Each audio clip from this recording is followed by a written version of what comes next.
Il y a des nuits où le silence est si profond qu'il en devient une présence à part entière. Ce n'est pas l'absence de bruit, non. C'est une texture, une étoffe sombre et épaisse qui enveloppe tout, ne laissant filtrer que le murmure lointain du vent dans les pins ou le crissement d'une feuille emportée. C'était une de ces nuits-là, un peu après minuit, lorsque le monde semblait enfin se retenir de respirer. Je me tenais sur ma terrasse, mon vieux télescope pointé vers le zénith, comme tant d'autres soirs. L'air était frais, imprégné de l'odeur de la terre humide après une averse passagère. La lune, un croissant fin et pâle, flottait à l'ouest, indifférente, déployant son voile d'argent sur la canopée endormie. C'était une scène familière, réconfortante. Le ballet immuable des étoiles, la promesse silencieuse de l'infini. Pourtant, cette nuit-là, quelque chose clochait. Une discrète dissonance dans la symphonie cosmique. Mon regard a glissé, comme il le fait toujours, le long de la Voie lactée, cherchant les nébuleuses diffuses, les amas stellaires que je connaissais par cœur. Et c'est là que je l'ai vu. Ou plutôt que je l'ai senti avant de la voir vraiment. Une impression, une sensation étrange, comme un frisson sur la peau. La certitude qu'une nouvelle note avait été ajoutée, discrètement, dans le grand accord du ciel. C'était d'abord une tache, à peine plus qu'une brume indistincte, là où il n'y aurait dû avoir que le noir velours et les points de lumière habituels. Un point flou, un peu plus lumineux que les étoiles environnantes, mais sans leur éclat piquant. Une sorte de halo fantomatique à la lisière de ma vision périphérique, juste au-delà de la ceinture d'Orion. J'ai ajusté la mise au point de mon télescope, frotté mes yeux, pensant à la fatigue, à une poussière sur l'oculaire, à la pollution lumineuse lointaine de la ville qui, parfois, créait des illusions. Mais non. La tache persistait. Elle ne scintillait pas comme une étoile. Elle n'avait pas le mouvement lent et régulier d'un satellite artificiel. Elle était là, immobile, vague, mais indubitablement présente. Mon cœur a commencé à battre un peu plus vite, une cadence sourde dans ma poitrine. La curiosité s'est mêlée à une pointe d'appréhension. Que pouvait bien être cet intrus silencieux? Un nuage de gaz inexploré? Une comète à l'approche? Mais elle n'avait pas la queue caractéristique, ni le mouvement rapide d'une voyageuse. Elle était statique, une présence énigmatique.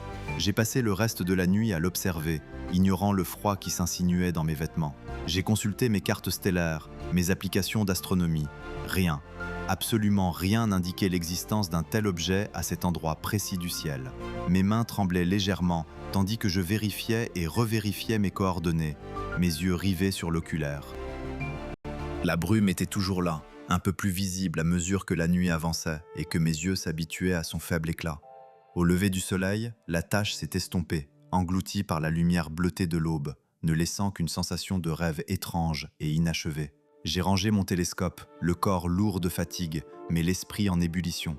Avais-je rêvé? Était-ce une hallucination due au manque de sommeil? J'ai lutté contre l'envie de me convaincre que c'était le cas, que mon esprit m'avait joué un tour. Mais la sensation d'une présence nouvelle, d'un changement subtil dans l'ordre des choses, était trop forte pour être ignorée. Les jours suivants ont été une torture d'attente. Je me suis surprise à lever les yeux vers le ciel, même en plein jour, cherchant une trace, un indice. Le soir, je montais sur ma terrasse bien avant le crépuscule, l'estomac noué d'une excitation mêlée de crainte. Et chaque nuit, elle était là. Elle n'avait pas bougé de sa position relative par rapport aux étoiles fixes, mais elle avait grandi. Très légèrement, presque imperceptiblement. La tache floue s'était transformée en un disque minuscule, pâle, comme une perle laiteuse noyée dans l'encre. Elle n'avait pas l'éclat tranchant de la lune, ni son relief cratérisé. C'était une sphère douce, un fantôme de lumière qui semblait émerger du néant. J'ai commencé à photographier le ciel chaque nuit, des séries d'expositions longues, espérant capturer ce que mes yeux peinaient encore à croire. Sur les clichés, la présence était indéniable. Un petit point rond, de plus en plus distinct, défiant toute explication rationnelle. Je l'ai comparé à la lune, familière et imposante, qui poursuivait son cycle imperturbable. Et à côté d'elle, cette nouvelle venue, discrète mais insistante. Le silence de mes observations est devenu un fardeau. Qui aurait cru une telle chose? Comment l'expliquer sans passer pour une folle? J'ai hésité à en parler, à partager ma découverte. La peur du ridicule, la crainte de briser la magie fragile de ce secret naissant me retenaient. C'était ma découverte, mon vertige personnel face à l'inconnu. Pourtant, la réalité de cette nouvelle lumière commençait à s'insinuer dans mon quotidien. Mes nuits étaient désormais consacrées à son observation, mes journées à l'attente fiévreuse du crépuscule. Je me sentais décalé, vivant dans un monde où une nouvelle lune se révélait, tandis que les autres vaquaient à leurs occupations, inconscients de cette transformation silencieuse au-dessus de leur tête. Elle continuait de croître, lentement mais sûrement. Chaque nuit, son diamètre apparent augmentait un peu. Sa lumière, bien que toujours faible comparée à celle de notre lune, devenait plus présente. Elle commençait à projeter des ombres ténues, à peine perceptibles, qui se mêlaient aux ombres profondes de notre lune, créant des motifs étranges et doubles sur les feuilles des arbres, sur le sol de ma terrasse. Le monde ne semblait pas avoir changé. Les journaux parlaient de politique, d'économie, de célébrité. Les gens se levaient, travaillaient, dormaient. Mais pour moi, le ciel n'était plus le même. Il était devenu un lieu d'interrogation constante, un miroir où se reflétait une nouvelle énigme. J'ai commencé à ressentir une altération subtile de ma perception de la réalité. Le ciel nocturne, autrefois un symbole d'ordre et de prévisibilité, était devenu un espace de mystère palpable. Chaque fois que je levais les yeux, je cherchais non plus la familiarité, mais l'étrangeté. La beauté des étoiles était toujours là, mais elle était désormais teintée d'une couche de surréalisme, d'une question sans réponse qui flottait au-dessus de nos têtes, invisible pour la plupart, mais de plus en plus réelle pour moi. Le sommeil m'échappait souvent, pas à cause de l'anxiété, pas seulement. C'était une sorte d'hypervigilance, un besoin impérieux de ne rien manquer de cette lente apparition. Les nuits étaient plus claires, d'une clarté douce et diffuse, qui n'était pas celle de la pleine lune, mais une sorte de lueur générale, un éclaircissement de l'obscurité. Les ombres s'allongeaient, se dédoublaient, jouant des tours à ma vision. Les bruits de la nuit semblaient amplifiés, les formes dans le jardin plus ambiguës. Je me suis surprise à parler tout bas à cette nouvelle lune, à lui poser des questions silencieuses. D'où venais-tu? Quel était ton but? Serait-elle un jour aussi lumineuse que l'autre? Comment le monde allait-il réagir quand elle deviendrait impossible à ignorer? Car elle le deviendrait, j'en étais certaine. Sa croissance, bien que lente, était inexorable. Ce n'était plus une tache, ni un disque pâle. C'était une sphère, un astre en devenir, qui commençait à révéler des contours, des nuances, des variations de lumière sur sa surface. Elle n'était pas encore un miroir de la lumière solaire comme notre lune, mais elle avait sa propre lueur, un éclat intérieur, mystérieux et doux. Et puis, un soir, alors que je regardais les informations, une brève séquence a attiré mon attention. Une image floue, capturée par une caméra de sécurité, montrant un point lumineux dans le ciel nocturne. Le journaliste parlait d'une anomalie atmosphérique, d'un phénomène optique rare. Mon cœur a bondi. Il l'avait vu. Enfin, le monde commençait à s'éveiller à l'intrus. Mon secret était sur le point d'être partagé, et avec lui, la certitude que nos nuits ne seraient plus jamais les mêmes. L'anomalie atmosphérique devint en quelques jours la nouvelle obsession planétaire. Les réseaux sociaux s'embrasèrent, les chaînes d'information en continu basculèrent dans un cycle de reportages frénétiques. Ce n'était plus une tache, un point lumineux, c'était un astre en plein devenir, un disque pâle et laiteux qui, même à l'œil nu, se distinguait désormais de la myriade d'étoiles familières. Le monde entier le voyait. Et soudain, je n'étais plus seul. Un étrange mélange de soulagement et de regret m'envahit. Le poids du secret, la peur d'être pris pour un illuminé, tout cela s'évaporait. Mais avec lui, s'en allait aussi la connexion singulière que j'avais ressentie avec cette présence, cette intimité silencieuse que nous partagions, elle et moi, sous le voile de la nuit. Elle était devenue publique, universelle, et d'une certaine façon, elle ne m'appartenait plus. Les premières explications officielles furent un balai de contradictions. Les agences spatiales parlaient d'un astéroïde de grande taille capturé par l'orbite terrestre, d'un fragment de comète, voire d'une illusion d'optique à l'échelle globale. Mais ces théories s'effondraient les unes après les autres face aux observations de plus en plus précises. L'objet ne se comportait pas comme un corps céleste errant. Sa trajectoire était incroyablement stable, son mouvement d'une régularité troublante. Et surtout, il continuait de grossir, non pas à la vitesse d'un projectile fonçant vers nous, mais avec une lenteur majestueuse, inéluctable, comme une fleur cosmique s'épanouissant dans le vide. Mon télescope, autrefois le complice de ma solitude, devint une fenêtre sur le chaos médiatique. Je suivais les débats enflammés, les experts au visage grave, les présentateurs tentant de masquer leur propre vertige. Personne ne comprenait, personne ne voulait croire à l'évidence que j'avais acceptée il y a des semaines. Le ciel avait changé, définitivement. Chaque soir, je montais sur ma terrasse, non plus avec l'appréhension solitaire du pionnier, mais avec la curiosité fiévreuse de celui qui avait vu juste. La deuxième lune, comme on l'avait rapidement baptisée, ou plus poétiquement mais avec une pointe d'anxiété, la sœur pâle, était maintenant visible dès le crépuscule, un point blanc laiteux qui rivalisait de présence avec Vénus, avant de s'affirmer à mesure que l'obscurité s'épaississait. Elle n'avait pas l'éclat froid et argenté de notre lune ancestrale, mais un halo doux, diffus, comme si elle brillait d'une lumière intérieure, une perle semi-translucide posée sur le velours du cosmos. Les nuits n'étaient plus les mêmes. La pénombre habituelle, celle que j'avais tant aimée pour ses contrastes profonds et ses ombres portées, était devenue une clarté étrange.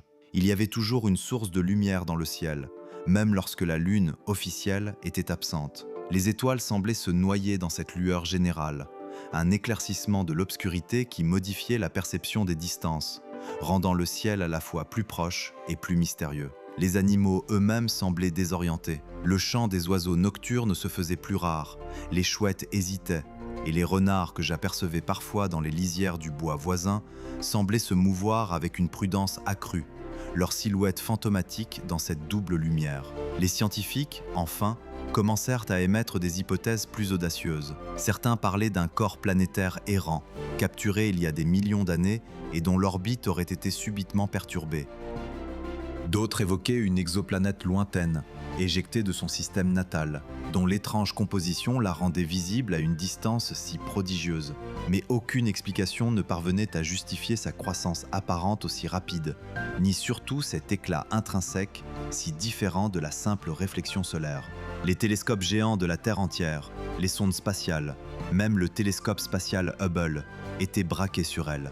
Des images d'une netteté incroyable commençaient à circuler, révélant une surface lisse, presque immaculée, avec de rares cratères peu profonds, comme des cicatrices anciennes sur une peau jeune. Elle n'avait rien de la surface tourmentée et ancienne de notre propre Lune. Pour moi, la deuxième Lune était bien plus qu'une simple curiosité scientifique. Elle était devenue une présence, une entité qui respirait à son propre rythme, qui imposait sa propre temporalité. Le temps s'était distendu. Les jours étaient une attente fiévreuse du crépuscule. Les nuits, un marathon d'observation, de photographie, de prise de notes. Mon journal de bord, autrefois rempli de schémas de constellations et de données sur les pluies de météores, était désormais entièrement dédié à l'intrus. Chaque ligne, chaque croquis, chaque mesure de luminosité était une tentative désespérée de comprendre, de saisir l'insaisissable. Les marées, elles aussi, commençaient à se comporter de manière erratique. Les océans, soumis à une double attraction gravitationnelle, connaissaient des amplitudes inédites. Des inondations côtières se multipliaient, des ports étaient submergés, et les pêcheurs rapportaient des courants imprévisibles, des bancs de poissons déplacés. Ce n'était pas encore une catastrophe généralisée, mais une série d'alertes, de signes avant-coureurs que le monde, dans son ensemble, n'était pas préparé à cette nouvelle réalité. Les gouvernements formaient des comités d'urgence, les économies tanguaient, les religions voyaient dans cette apparition un signe divin, qu'il soit de bon ou de mauvais augure. La dissonance que j'avais perçue au début, cette note fausse dans la symphonie cosmique, s'était amplifiée pour devenir un accord majeur, puissant et obsédant. Elle imprégnait tout. L'air semblait plus lourd, les ombres plus denses, même le silence de ma terrasse nocturne était différent, chargé d'une attente collective. La deuxième lune, désormais un disque parfaitement rond dans mon oculaire, continuait son ascension lente et inexorable. Elle était plus grande que jamais, occupant une portion significative du ciel, à peine plus petite que la lune que nous connaissions. Sa lumière fantomatique, cet éclat intérieur, était devenu plus intense, conférant aux nuits une atmosphère irréelle, une aube perpétuelle où les détails se noyaient dans une douce luminescence. Je me suis surpris à lui parler, non pas à voix haute, mais dans le sanctuaire de mes pensées. Des questions silencieuses, comme des prières lancées dans le vide. Qui es-tu? D'où viens-tu? Que veux-tu de nous? Je savais que c'était absurde, qu'elle n'était qu'un corps céleste, sans conscience ni intention. Et pourtant, la force de sa présence, la manière dont elle avait bouleversé l'ordre établi du cosmos, lui conférait une forme de volonté, une entité propre. Elle était là, et elle changeait tout. Le plus étrange, peut-être, était la façon dont les gens commençaient à s'habituer. Après le choc initial, la panique et la fascination, une forme de résignation s'installait. Les enfants dessinaient les deux lunes dans le ciel. Les artistes créaient des œuvres inspirées par cette nouvelle muse céleste, et les conversations quotidiennes s'en trouvaient parsemées. On parlait de la vieille lune et de la nouvelle, comme si elles avaient toujours été là, deux sœurs veillant sur la terre. Mais pour moi, cette normalisation était une autre forme de déni. Car la nouvelle lune n'était pas simplement une addition, elle était une transformation. Une preuve que l'univers n'était pas le système stable et prévisible que nous avions cru connaître. Il était vivant, imprévisible, capable de surprises d'une ampleur inimaginable. Une nuit, alors que je scrutais sa surface à travers mon télescope, j'ai cru distinguer une légère variation dans son éclat. Une pulsation à peine perceptible, un frisson de lumière qui parcourait sa surface lisse. Ce n'était pas un éclair, ni le reflet d'un corps extérieur. C'était comme si quelque chose, au plus profond d'elle, s'activait. Une énergie sourde qui se manifestait par intermittence.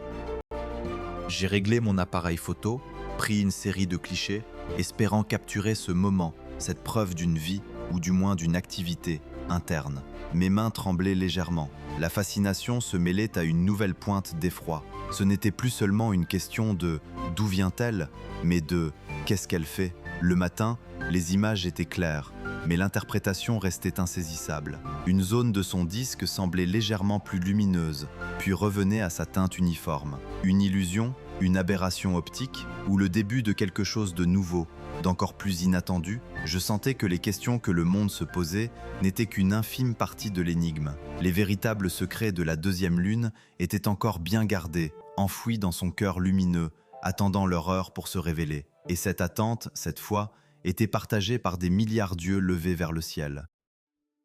Le frisson de lumière n'était pas une illusion. Je l'ai revu. Et encore. C'était une onde, une marée de clarté qui semblait naître des profondeurs de la seconde lune, s'étirant sur sa surface laiteuse avant de s'estomper, comme une respiration cosmique. La première fois, j'avais douté de mes yeux, de ma raison. La fatigue, l'obsession, la solitude de ces nuits sans fin avaient-elles enfin eu raison de ma perception? J'avais frotté mes paupières, ajusté l'oculaire, recalibré l'appareil photo. Mais la pulsation revenait, régulière, subtile, défiant toute explication rationnelle. Elle n'était pas un reflet, pas une variation atmosphérique. Elle était intrinsèque. Mon cœur, déjà battant la cadence d'une anxiété sourde depuis des semaines, s'est mis à marteler contre mes côtes avec une nouvelle ferveur. Ce n'était plus seulement une masse inexpliquée, une anomalie silencieuse. C'était une entité vivante, ou du moins active, qui respirait sous l'écorce de son mystère. Les questions silencieuses que j'adressais au ciel prirent une nouvelle dimension, une urgence fébrile. Qu'étais-tu? Et pourquoi maintenant? J'ai passé les jours suivants dans un état d'hypervigilance fiévreuse, chaque crépuscule devenant une torture d'attente. Le soleil n'avait pas encore disparu que j'étais déjà sur ma terrasse, mon télescope pointé, l'objectif réglé sur cette nouvelle énigme. J'ai photographié, filmé, noté chaque détail, la fréquence des pulsations, leur intensité variable, la manière dont elles semblaient courir le long de crêtes invisibles. Elles ne se manifestaient pas toujours de la même façon, parfois rapides et presque nerveuses, d'autres fois lentes et amples, comme une vague de lumière traversant un océan endormi. L'éclat général de la seconde lune, déjà plus doux et diffus que celui de son ancienne sœur, se parait alors d'une luminescence éphémère, d'un blanc plus pur, presque nacré, qui s'estompait dans le gris laiteux habituel. Je me sentais comme un sismographe humain, enregistrant les battements d'un cœur lointain dont personne d'autre ne semblait encore percevoir l'écho. Les bulletins d'information continuaient de parler de son orbite étrangement stable, de sa composition inconnue, des théories contradictoires qui s'affrontaient dans les milieux scientifiques. Nul ne mentionnait cette vie secrète qui animait sa surface. J'ai posté mes photos et vidéos sur les forums d'astronomie amateurs, accompagnés de descriptions détaillées. Les réactions furent mitigées, entre l'enthousiasme de quelques-uns, phénomène atmosphérique rare, reflet de particules glacées, et le scepticisme de la majorité, artefact numérique, illumination optique due à la fatigue. Personne n'a cru à la pulsation interne. Ma crédibilité d'observateur solitaire, déjà mise à l'épreuve par ma découverte initiale, s'effritait sous le poids de cette nouvelle révélation. Le monde, lui, commençait à s'habituer à son nouvel astre. La deuxième lune, ou la lune pâle, comme certains la nommaient, était devenue une curiosité, une toile de fond pour les selfies nocturnes, une source d'inspiration pour les artistes et un sujet d'étude sans fin pour les astrophysiciens. Les nuits étaient indéniablement plus claires, d'une clarté surnaturelle qui modifiait la perception des couleurs, transformant les paysages familiers en tableaux monochromes aux nuances d'argent et d'encre. Les ombres s'étaient dédoublées, longues et fantomatiques, créant une danse étrange à la lumière des deux astres. Les marées, autrefois prévisibles, étaient devenues erratiques, provoquant des inondations côtières inattendues et des reculs de la mer d'une ampleur inédite, semant le chaos dans les ports et les écosystèmes marins. Mais la pulsation, elle ajoutait une couche d'inquiétude, une dimension d'incertitude à un phénomène déjà déroutant. J'ai commencé à remarquer des corrélations troublantes. Les nuits où la pulsation était plus forte, plus rapide, l'air semblait plus lourd, chargé d'une électricité diffuse. Les animaux nocturnes, déjà désorientés par cette lumière supplémentaire, paraissaient plus agités, leurs cris plus stridents, leurs mouvements plus désordonnés. Les chiens hurlaient à la lune, ou plutôt aux deux lunes, d'une manière qui me glaçait le sang. C'était comme si la Terre elle-même ressentait ces battements lointains, répondant à l'appel d'un cœur céleste. Un matin, après une nuit passée sans sommeil à documenter une série de pulsations particulièrement intenses, je suis descendu dans ma cuisine, les yeux brûlants et l'esprit embué. En allumant la radio, j'ai entendu un reportage sur des anomalies géomagnétiques inexpliquées. Les systèmes de communication subissaient des interférences sporadiques. Les boussoles s'affolaient parfois. Le journaliste attribuait cela à des éruptions solaires inhabituelles. Mais dans mon esprit fiévreux, un lien se formait, ténu, mais obsédant. Et si la pulsation n'était pas seulement un phénomène de surface? Et si elle était l'expression d'une activité interne bien plus profonde, capable d'influencer le champ magnétique terrestre, de perturber notre fragile équilibre? Je me sentais seul, terriblement seul avec cette connaissance. Le monde célébrait ou s'inquiétait de la deuxième lune, comme d'un phénomène passif, une nouvelle montagne cosmique à étudier. Mais moi, j'avais vu son cœur battre. J'avais perçu son souffle, et cette perception me rendait étranger au mien, aux discussions banales sur les conséquences économiques ou les nouvelles théories d'impact. Pour moi, elle n'était plus un objet, elle était une présence, une conscience peut-être, qui se révélait lentement, battement après battement. Les jours se sont transformés en semaines. La pulsation est devenue un élément régulier de mes observations. Elle n'était pas constante, mais sa récurrence était indéniable. J'ai même cru distinguer des motifs, des séquences qui se répétaient, comme un langage visuel que je m'efforçais de déchiffrer.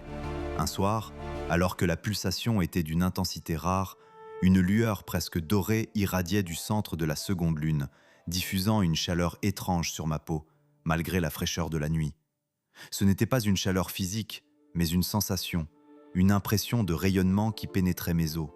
J'ai levé les yeux vers le ciel, vers cette perle laiteuse qui respirait au-dessus de nous, et pour la première fois, une peur plus ancienne, plus primale que la simple appréhension scientifique, s'est emparée de moi.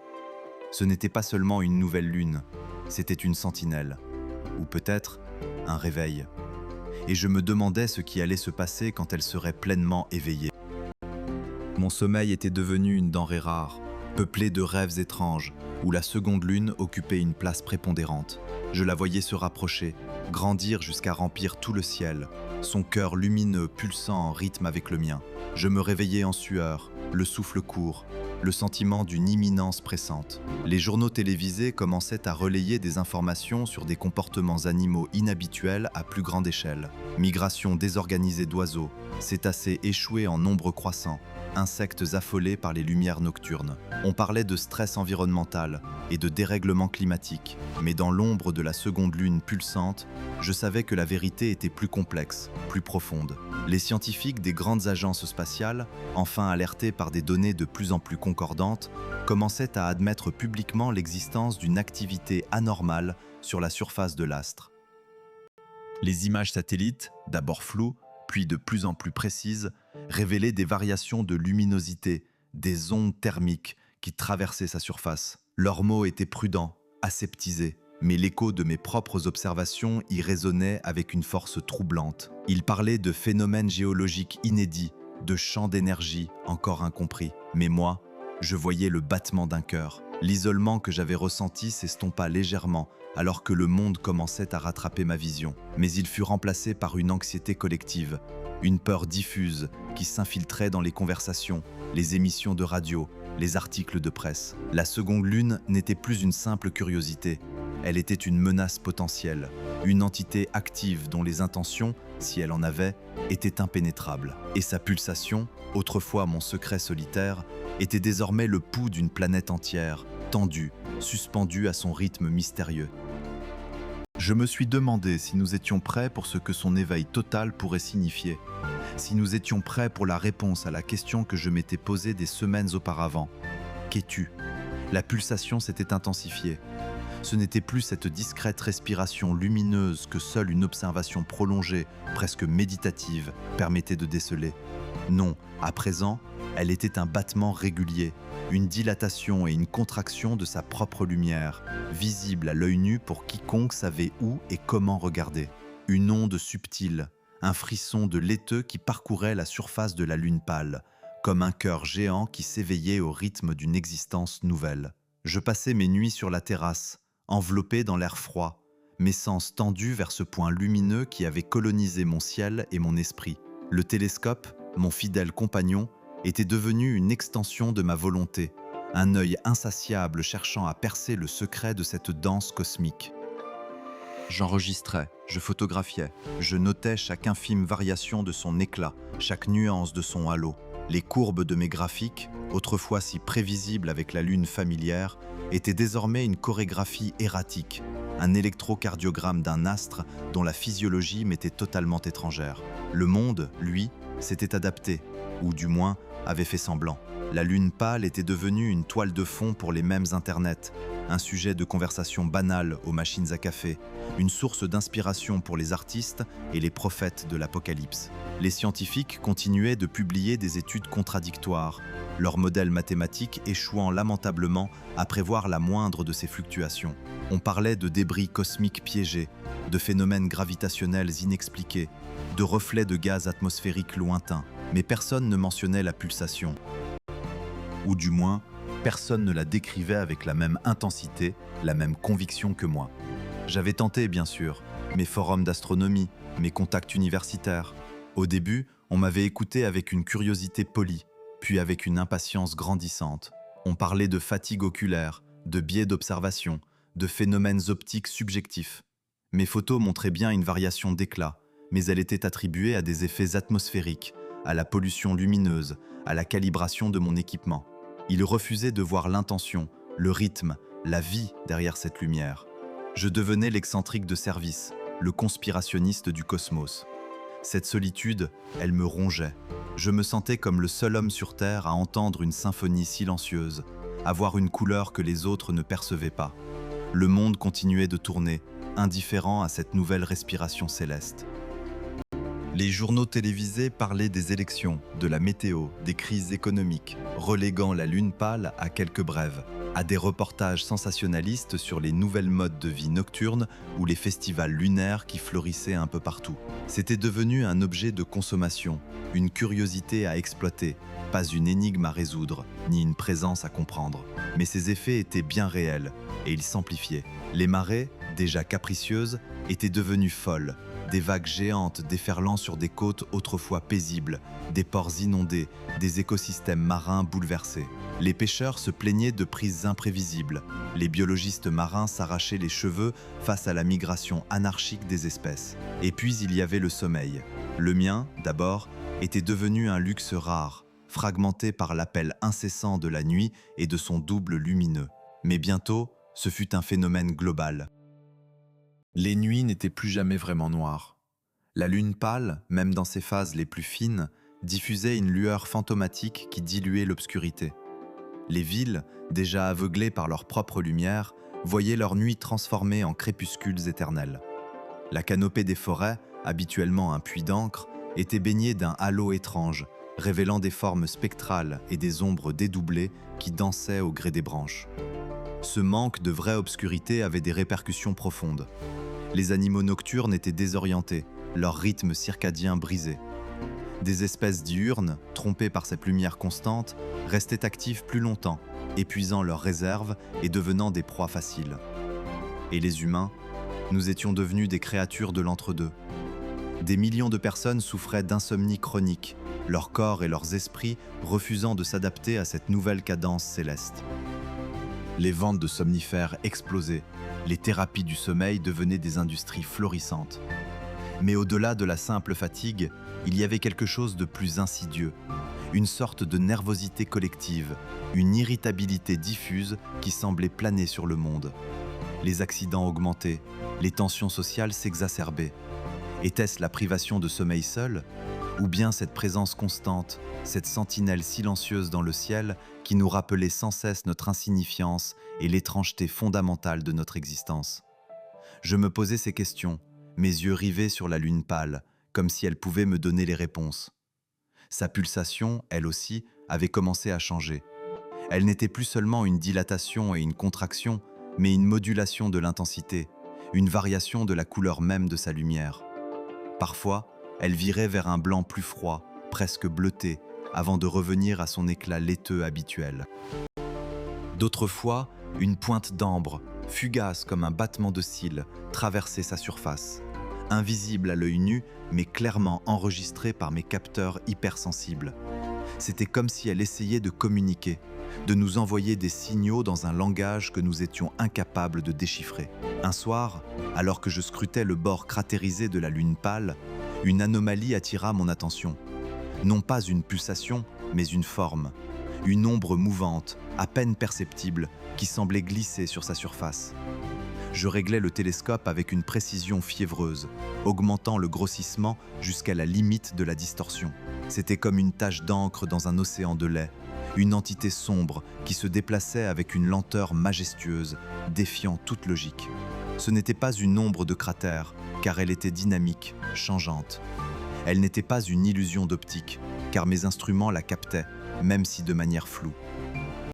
Mon cœur, déjà habitué aux cadences irrégulières de l'anxiété, se mit à battre la chamade. J'avais l'impression de voir quelque chose d'interdit, une scène intime de la vie d'un astre. Cette forme, était-ce une nuée, un nuage de poussière libéré par une activité interne, ou bien quelque chose de plus organisé? L'idée était absurde, folle, mais la lune pâle elle-même était une absurdité, une folie cosmique devenue réalité. Je passais les nuits suivantes à traquer cette ombre. Elle était évanescente, apparaissant et disparaissant, comme un fantôme glissant sur la surface céleste. Je la surnommais l'ombre errante. Sa présence était une nouvelle couche au mystère, une preuve supplémentaire que la lune pâle n'était pas un simple corps céleste inerte. Il y avait une activité là-haut, une intelligence peut-être, ou du moins une complexité qui dépassait tout ce que nous connaissions. Les scientifiques officiels, eux, parlaient de variation de l'albédo, de phénomènes de sublimation de glace ou de champs magnétiques locaux, des termes neutres, aseptisés, qui cherchaient à ramener l'étrange au familier, à enclore l'inconnu dans le cadre rassurant de la science établie. Mais je savais qu'ils se trompaient. Je sentais qu'ils se trompaient. L'ombre errante n'était pas un phénomène passif. Elle était une signature, un mouvement délibéré. Et elle semblait interagir avec la pulsation. Parfois, lorsque l'ombre était visible, la pulsation s'intensifiait, comme si l'astre entier réagissait à sa présence. D'autres fois, la pulsation devenait plus lente, plus profonde, comme une respiration suspendue. Mes nuits étaient devenues une veille solitaire, une méditation obsessionnelle sur l'ombre et la pulsation. Je ne dormais presque plus, ne mangeais qu'à peine, mon corps n'étant plus qu'un véhicule pour mes yeux et mon esprit. J'avais l'impression de me fondre dans le ciel, de devenir un observateur pur, sans attache terrestre. Le monde en bas, avec ses bruits assourdis et ses préoccupations futiles, me semblait de plus en plus lointain, irréel. Seule la lune pâle, avec son secret murmuré par la lumière, comptait. Un matin, alors que l'aube pointait, une étrange sensation me saisit, Une sorte de résonance, non pas visuelle, mais presque auditive. Un bourdonnement très faible, une vibration grave qui semblait émaner du ciel lui-même. Je retirai mes écouteurs, pensant à une interférence. Le silence de la nuit finissante était profond, brisé seulement par le chant lointain d'un oiseau matinal. Pourtant, cette vibration persistait, une cadence sourde qui semblait se propager à travers mon crâne, faisant frissonner mes tympans. Ce n'était pas un son que l'oreille humaine était censée capter. C'était une infrason, une onde de basse fréquence qui, d'après mes lectures, pouvait provoquer des sentiments d'anxiété, de malaise, voire de terreur chez l'homme. Je me souvenais de récits de sons fantômes ou de voix souterraines liées à des phénomènes géologiques. Mais là, le son venait d'en haut, de la lune pâle. J'avais des capteurs de vibration pour mon télescope, pour compenser les micro-mouvements du sol. Je les pointais vers le ciel. L'aiguille de l'oscilloscope, habituellement immobile ou à peine frémissante, se mit à danser. Une onde parfaite, régulière, d'une fréquence si basse qu'elle était presque imperceptible. C'était la pulsation, mais transformée en son. La lune pâle vibrait, elle chantait. Cette découverte fut un choc. Non seulement elle était active, non seulement elle pulsait et abritait une ombre errante, mais elle émettait aussi une fréquence, une vibration qui traversait l'espace et venait nous atteindre. C'était une communication, une forme d'existence qui dépassait notre entendement. Et ce son, cette basse continue, n'était-il pas la cause de l'irritabilité collective, de l'insomnie généralisée ? Un bruit de fond cosmique qui nous rendait fous sans que nous en ayons conscience. Je tentais de partager cette nouvelle observation avec la communauté scientifique. Cette fois, je ne parlais plus de pulsations subjectives, mais d'ondes infrasonores mesurables. J'envoyais mes données, mes graphiques, les enregistrements bruts de mes capteurs. Les réponses furent encore plus glaciales. Artefacts de l'instrumentation, interférences atmosphériques, phénomènes acoustiques naturels mal interprétés. On me suggéra même, avec une condescendance à peine voilée, de prendre du repos, de consulter un spécialiste. Mon obsession était devenue trop visible, ma conviction trop dérangeante.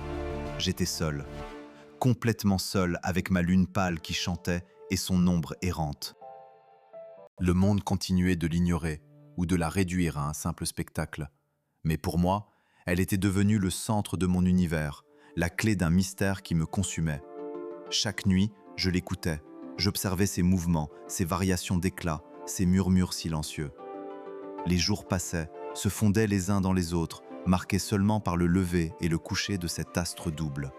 La lune pâle avait continué de croître, subtilement, imperceptiblement pour la plupart, mais pas pour moi. Son disque était devenu plus grand, son halo plus prononcé. Elle absorbait de plus en plus de lumière solaire, la renvoyant vers la Terre avec une intensité croissante, rendant les nuits non seulement claires, mais presque lumineuses comme un jour gris. Et l'ombre errante, elle était devenue plus audacieuse. Parfois, elle s'étendait, couvrant une portion significative de la surface de la lune pâle, comme une marée sombre. D'autres fois, elle se fragmentait en plusieurs petites taches, qui semblaient se mouvoir indépendamment, comme une nuée d'insectes cosmiques. C'était une chorégraphie silencieuse, une danse d'entités inconnues sur la scène de la lune pâle. Une nuit, alors que l'ombre était particulièrement étendue et complexe, la pulsation s'arrêta, nette, brutale. Le bourdonnement infrasonore s'éteignit. Un silence absolu, plus profond que n'importe quel silence que j'avais connu, tomba sur la terrasse. La lune pâle, un instant, parut se figer, son éclat laiteux devenant d'une fixité effrayante. Mon souffle se coupa. Mon cœur s'arrêta, puis reprit avec une violence inouïe. Puis, au lieu de la pulsation habituelle, une unique et lente onde de lumière balaya sa surface, partant du centre et s'étendant vers les bords, comme une fleur qui s'épanouit au ralenti. Et avec cette onde, l'ombre errante se rétracta, se condensa en un point central, puis disparut entièrement, comme si elle était absorbée par l'astre lui-même. La lune pâle resta ainsi, immobile, silencieuse, sans pulsation, sans ombre. Juste un disque laiteux, d'une perfection glaçante, suspendu dans le vide. C'était comme si elle avait enfin pris sa décision, comme si son éveil était achevé et qu'elle se préparait à révéler sa véritable nature. Le silence qui suivit fut plus terrifiant que n'importe quel bruit, plus lourd que n'importe quelle menace. Le monde, à cet instant, semblait suspendre son jugement, retenir son souffle, attendant. Et moi, au milieu de ma terrasse, je savais que plus rien ne serait jamais comme avant. L'attente était finie, la lune pâle était là, pleinement, et elle était prête. L'immobilité de la lune pâle, son silence parfait, furent d'abord un soulagement, puis une énigme plus profonde encore. Le monde, enfin uni dans sa perplexité, se tourna vers ses esprits les plus brillants. Des sondes furent envoyées, des analyses menées, et la vérité, stupéfiante, commença à émerger. Ce n'était pas une lune, pas un astéroïde, mais une construction artificielle d'une perfection inimaginable, une sentinelle silencieuse d'une civilisation éteinte depuis des éons. Elle attendait. Elle s'était activée, non par hasard, mais parce que notre propre évolution l'avait réveillée. Son silence n'était pas une fin, mais une préparation. Un message, d'abord inintelligible, commença à se déverser. Une symphonie de données, de savoir, d'une sagesse venue d'ailleurs. L'humanité fut alors confrontée à son plus grand choix. Ignorer ce cadeau ou l'embrasser et se transformer. Les débats furent houleux, les peurs profondes, mais la soif de connaissance l'emporta. Nous avons décidé d'écouter, d'apprendre, d'ouvrir la porte que Nova nous tendait. Le jour de l'activation, le monde entier retenait son souffle. Des millions de regards étaient rivés vers la lune pâle, rebaptisée Nova, la nouvelle. Une procédure complexe, patiemment déchiffrée des fragments de son message, fut initiée. Et alors, ce ne fut pas une explosion, pas un cataclysme, mais une ouverture. Sa surface, jusqu'alors impénétrable, se fendit en d'innombrables motifs géométriques, révélant des structures internes d'une lumière douce et pulsante, comme le cœur d'un géant endormi qui se réveille. Mais le plus grand spectacle ne fut pas visuel, ce fut un déluge, une onde d'information, d'une densité et d'une clarté ahurissantes, submergea nos réseaux mondiaux. Elle se déversa dans chaque ordinateur, chaque écran, chaque conscience connectée. Ce n'était pas un simple transfert de données, mais une infusion de compréhension. Des équations résolues depuis des millénaires, des principes de physique inconnus, des remèdes à des maladies incurables, des technologies pour voyager entre les étoiles, des récits d'un passé cosmique insoupçonné. Le monde, en un instant, fut transformé. Les frontières s'estompèrent, les conflits devinrent obsolètes face à l'immensité de ce que nous venions de recevoir. Nous n'étions plus seulement des terriens, mais les héritiers d'une sagesse galactique. Les premières années furent une ivresse de découverte, de construction, de guérison. Les océans furent apaisés, les déserts reverdis, les maladies éradiquées. Nous avons appris à regarder les étoiles non plus avec le vertige de l'isolement, mais avec la certitude d'une place à prendre. Nova, elle, est restée. Une présence silencieuse mais puissante dans notre ciel nocturne. Une deuxième lune qui ne se contente plus de refléter la lumière du soleil, mais irradie le savoir d'une civilisation disparue. Elle est le rappel constant de notre choix, de notre nouvelle aube. Nous avons franchi un seuil irréversible, devenant non pas une race dominée, mais une espèce guidée, dotée des outils pour forger notre propre avenir parmi les étoiles. Le cosmos s'est ouvert à nous, et nous, les enfants de la Terre, sommes enfin prêts à y prendre notre envol, éclairés par l'écho éternel de Nova.